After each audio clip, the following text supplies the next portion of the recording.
Hey there. Today's walk talk is about the 3 lessons I've learned about time. It's constantly moving. We must respect it, and eventually we will run out of it. You know, we all know that time constantly marches on. Even if we run out of battery power in the device that tells us what time it is, we know that it's moving. So when we tell people that we ran out of time to do something, we didn't, and we know that. We just failed to plan to make it happen, or failed to follow the plan to make that particular thing happen on time. We must respect it because of that. And more importantly, we must respect others because their time is limited as well. Now, one of the most important lessons that my father taught me was about being on time for appointments.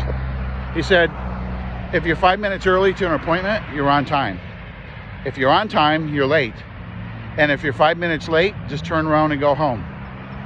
I try to be so respectful of other people's times, and it really irritates me when something happens and I'm late, and somehow I felt that my time was more valuable than somebody else's. That irritates the heck out of me. Lastly, it is limited. We are going to run out eventually. Unlike the first rule where we tell ourselves that we ran out of time, we will run out. So it's vitally important that we take the important things in life seriously. There's a great video that I've seen several times on Facebook and YouTube, what have you, about an instructor that has a jar, an empty jar, and he's got a box of golf balls, and he fills the jar to the top of the golf balls. And he asks the class, is this jar full?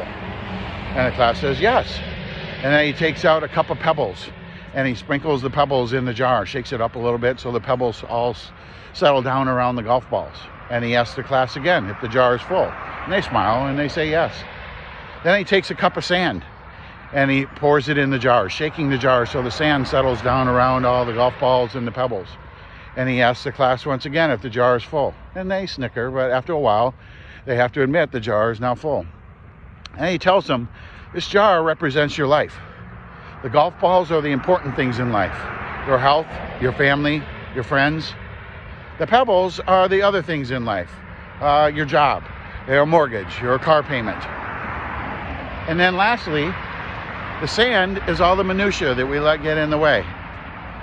He said, if you fill the jar with the sand first, there will be no room for the important things. So I hope that we can all remember that. I hope that you have the best time of your life. And I wish you all the best. I'm Scott Stevens, and I'm here to help.